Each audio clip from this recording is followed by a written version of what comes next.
আপনারা জানেন যে আমাদের এই সামাজিক বা মানবিক যে কর্মসূচিগুলি ইতিমধ্যে বিশেষ করে প্রথম যে প্রস্তাব করেছেন যে আমাদের কৃষি ক্ষতিগ্রস্ত কৃষকদের যে তালিকা এবং সেটা দেখেছেন যে আমাদের দলের পক্ষ থেকে এবং আমার পক্ষ থেকে আমি কিন্তু নির্দেশনা দিয়েছি কঠোরভাবে যে সঠিকভাবে যাচাই বাছাই করে দলমত নির্বিশেষে যে কে কোন দলের কে কোন গোত্রের বিষয়টা এরকম না, যারা অরিজিনালি বা জেনুইনলি যারা ক্ষতিগ্রস্ত হয়েছে তাদের লিস্টে আমার কাছে মনে হয় যাচাই বাছাই করার পরে যতটুকু আছে এখন শতভাগ, এখন ধরেন কয়েক হাজার লিস্টের মধ্যে 2-4টা হয়ে যাবে না এটা বলা মুশকিল।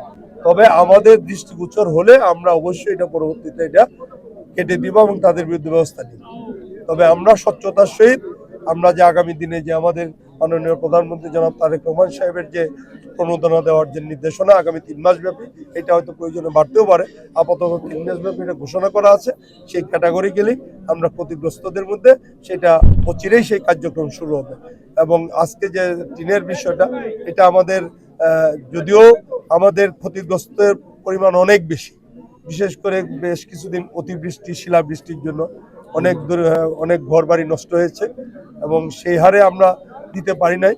তবে আমরা ইতিমধ্যে মন্ত্রণালয়ে কথা বলেছি, মন্ত্রণালয়ে তারা টিন কেনার একটা প্রক্রিয়া করতেছে এবং যত তাড়াতাড়ি সম্ভব করার পরে আমরা হয়তো আরও বেশ কিছু ফ্যামিলিকে আমরা সহযোগিতা করতে পারবো। এবং অন্যান্য যেটা যে সামনে ঈদ, সেই উপলক্ষে আমাদের যে অন্যান্য কর্মসূচি যেগুলি আছে, আমাদের ইতিমধ্যে দেখেছেন যে আমাদের বিধবা ভাতা, বয়স্ক ভাতা, এইগুলিও কিছু নতুন করে আবার এনলিস্টেড হয়ে আমরা কিছু শুরু করেছি। আর আমাদের যেটা সামনে ঈদ উপলক্ষে বিজেএফ কার্ড যেটা এটাও আসছে, সেটাও বিতরণ হবে। এবং অন্যান্য দেখি গতবার আমাদের এমপিদের অনুকূলে কিছু টাকা সারি আসছিল, এবার এখনো সিদ্ধান্ত হয় না, তো আসলে এইগুলিতে আমরা সাময়িকভাবে আমাদের যে দরিদ্র গোষ্ঠী যারা আছে তাদেরকে আমরা সহযোগিতাটা করতে চাই। আর বিশেষ করে আমরা ইতিমধ্যে উন্নয়নমূলক যে কর্মসূচি আমাদের এমপিদের অনুকূলে, পাশাপাশি উপজেলা প্রশাসনের যে বিভিন্ন উন্নয়ন খাতের যে কর্মসূচি কবিতা সহ বার্ষিক উন্নয়ন কর্মসূচির খাত থেকে বেশ কিছু প্রকল্প নেত্রকোনা সদর এবং ভাড়াটাতে কিন্তু দেওয়া হয়েছে এবং আরও কিছু দেওয়ার প্রক্রিয়াধীন আছে। আমাদের সংসদ সদস্যদের অনুকূলে আরও 2টা প্রকল্প আসছে বেশ কিছু টাকার, এগুলি আমরা অলরেডি লিস্ট করে হয়তো এই অর্থ বছরেই মোটামুটি বেশ কিছু কাজ হবে।